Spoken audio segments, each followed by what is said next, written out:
ஹாய்ங்க எல்லாத்துக்கும் வணக்கங்க. Welcome to our channel. இன்றைக்கி பாசிப்பருப்பு முருங்கைக்கீரை கடையல் எப்படி செய்யலான்னு பார்க்கலாம் வாங்க. பாசிப்பருப்பில் முருங்கைக்கீரை சேர்த்து எப்படி குழம்பு வைக்கலான்னு பார்க்கலாங்க. ஃபஸ்ட்டு வந்து ஒரு பேன் சூடானதும் நான் வந்து ஒரு உலக்கு பாசிப்பருப்பு எடுத்துருக்கேங்க. எடுத்து நல்லா வறுத்துட்டு நல்லா அந்த வறுத்தாதான் குழம்பு நல்லா வாசமாக இருக்குங்க. வறுத்துட்டு நீங்கள் வந்து எப்பவும் போல் கழிஞ்சி வச்சுக்கலாம். அதுக்கப்புறம் அதே நம்ம குழம்பு வைக்கிற பேனில் தண்ணி கொதிச்சதையும் பாசிப்பருப்பு வந்து அதில் வேக வச்சிடலாங்க. பாசிப்பருப்பு வந்து குக்கரில் வேக வைக்கணுன்ட்டு இல்லை, குக்கரில் போட்டு விசில் விடணுன்ட்டு இல்லை. நம்ம வந்து ஒரு 2 சொட்டு விளக்கெண்ணெய் மட்டும் விட்டாலே 5 மினிட்ஸில் நல்லாவே பாசிப்பருப்பு வெந்து வந்துருங்க. மஞ்சத்தூள் போட்டு நீங்கள் நார்மலாக எப்பவும் போல் மூடி வச்சுருங்க. கொஞ்சம் சிம்மில் வச்சுருங்க, இல்லாட்டி பொங்கி வந்துடும். விளக்கெண்ணெயில் சீக்கிரம் வெந்துடும். நீங்கள் விளக்கெண்ணெய் மட்டும் 2 ஸ்பூன் யூஸ் பண்ணிக்கோங்க. அப்புறம் நம்ம வந்து சைட் பை சைடு முருங்கை தலையை வந்து சுத்தம் பண்ணி எடுத்துக்கலாம். நீங்கள் எவ்வளோ முருங்கை தலை போட்டிங்கன்னாலும் நிறையா இருக்கிற மாதிரி தெரியாது. சுத்தமாக பாசிப்பருப்பில் போட்டிங்கன்னா அந்த கச்சலே வராது. முருங்கீரை தனியாக பொரியல் செஞ்சால் சாப்பிட ரொம்ப கஷ்டம். ஆனால் இது பாசிப்பருப்பில் போட்டிங்கன்னா சுத்தமாகவே அந்த கச்சல் வந்து கொஞ்சம் கூட வராது.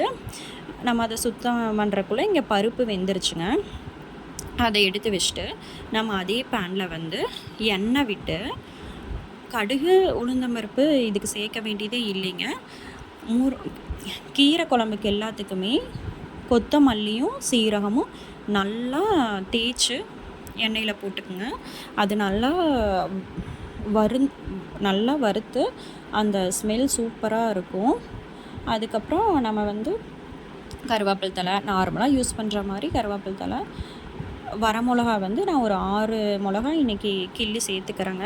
அந்த வரமிளகா வந்து நல்லா செவந்து அந்த லைட்டாக நல்ல ஒரு பிளாக்கிஷ் ரெட்டு மாதிரி ஆயிக்கணும். அப்போ தான் அந்த காந்தால ஸ்மெல்லு தான் அந்த குழம்புக்கே நல்ல ஒரு டேஸ்ட் கொடுக்குங்க. அடுத்து ஒரு 4 பல் பூண்டு கட் பண்ணி சேர்த்துக்குங்க. சின்ன வெங்காயம் வந்து 15 சின்ன வெங்காயம் கட் பண்ணி சேர்த்துக்கோங்க. சின்ன வெங்காயம் நிறையா போட்டால் தான் நல்லா குழம்பு நல்லாயிருக்கும். நெக்ஸ்ட்டு நான் 2 தக்காளி வந்து ஸ்லைஸாக கட் பண்ணி ஆட் பண்ணிக்கிறேன். எல்லாமே நல்லா கடைஞ்சதுக்கப்புறம் முருங்கைத்தலை நம்ம சுத்தம் பண்ணி வச்சுருக்கோம் பார்த்தீங்களா, அந்த முருங்கைத்தலை வந்து நல்லா அப்படியே அந்த காம்போடவே உருவி போட்டுருங்க. குச்சியாக அந்த காம்பெல்லாம் குழம்புல தெரியாது, எல்லாமே நல்லா வணங்கிடும். நல்லா கழுவிட்டு 2 டைம் நல்லா முருங்கைக்கீரை வந்து கழுவிட்டு யூஸ் பண்ணிவிட்டு இந்த முருங்கைக்கீரை வந்து நீங்கள் குழந்தைகளுக்கு வந்து சூப்பாவோ கீரை பொரியலாவோ கொடுத்தீங்கன்னா கண்டிப்பாக அவங்க வந்து சாப்பிடவே மாட்டாங்க கசக்குன்ட்டு.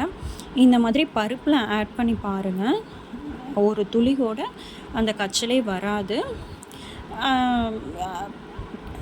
மிக்சியில் கூட நீங்கள் அந்த குழம்ப வந்து ஒரு மிக்சியில் அடித்து கூட அவங்களுக்கு சாப்பாட்டில் பிசைஞ்சு ஊட்டிக்கலாம். இது வந்து ஒரு நல்ல பெஸ்ட் ஐடியா முருங்கீரை சாப்பிட வைக்கிறதுக்கு அவங்களுக்கு.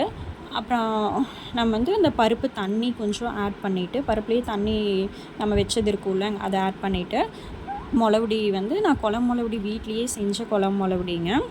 அது வந்து 2 டேபிள் ஸ்பூன் காரத்துக்கு தகுந்த மாதிரி நீங்கள் 2 டேபிள் ஸ்பூன் யூஸ் பண்ணிவிட்டு உப்பு சேர்த்து மூடி வச்சுருங்க. ஒரு 5 to 7 மினிட்ஸ்லேயே நல்லா வெந்துடும். நீங்கள் தண்ணி வந்து நல்லா அந்த கீரை முதங்குற அளவுக்கு ஊற்றிக்கிட்டிங்கனாவே போதும், சீக்கிரமாகவே வெந்துடும். நல்லா நசுக்கி பார்த்திங்கனாவே இப்படி வெந்தது தெரியும். நல்லா ஒரு 7 மினிட்ஸ்லேயே நல்லா வெந்துருங்க. அதுக்கப்புறம் இப்படி எடுத்து பார்த்திங்கன்னா நல்லா கையில் நசுக்கி பார்த்திங்கன்னா நசுங்கிடும். அப்புறம் பருப்பு நம்ம வேக வச்ச பருப்பை எடுத்து ஊற்றிட்டு ஒரு மறுபடி உப்பு காரம்லாம் நீங்கள் பார்த்துட்டு சேர்த்துக்கலாம்.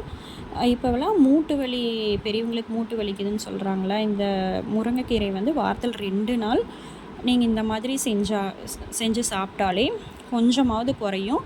ஒரு 10 to 20% நல்லாவே கேட்குதுங்க கீரை சாப்பிடும்போது மூட்டு வலி. இது வந்து பிளட் கொலஸ்ட்ரால் வந்து ரெடியூஸ் பண்ணுதுங்க. நீங்கள் வேணால் ட்ரை பண்ணி பாருங்கள். காரம் உப்பு எல்லாம் செக் பண்ணிவிட்டு மறுபடியும் ஒரு 5 மினிட்ஸ் மட்டும் நல்லா கொதிச்சுதுன்னா போதுங்க. நீங்கள் வந்து பருப்பு மெத்து வச்சு கடையிறனாலும் கடைஞ்சிக்கலாம், இல்லாட்டி நார்மலாகவே நல்லாவே கடைஞ்சி வந்துடுங்க. நல்ல ஐ பவரு முருங்கைக்கீரை இல்லாத சத்துக்களே கிடையாதுங்க. நீங்கள் கண்டிப்பாக வாரத்தில் ஒரு நாள் ட்ரை பண்ணி பாருங்கள். இந்த குழம்புக்கு வந்து இங்கிலீஷில் வந்து நம்ம வந்து ப்ராத்துன்னு சொல்லுவோம். குழம்புக்கு வந்து இங்கிலீஷ் வேர்டு வந்து ப்ராத்துங்க. நீங்கள் 1 வயசு 2 வயசு குழந்தைகள்லாம் வந்து குழந்தைகளுக்கு நீங்கள் இந்த மாதிரி பருப்பு கண்டிப்பாக அந்த கீரையோட எசன்ஸ் உள்ளே இறங்கி இருக்கும். நீங்கள் அதனால் அது ஊட்டி பாருங்கள், கண்டிப்பாக ஹெல்த்தியாகவும் இருக்கும்.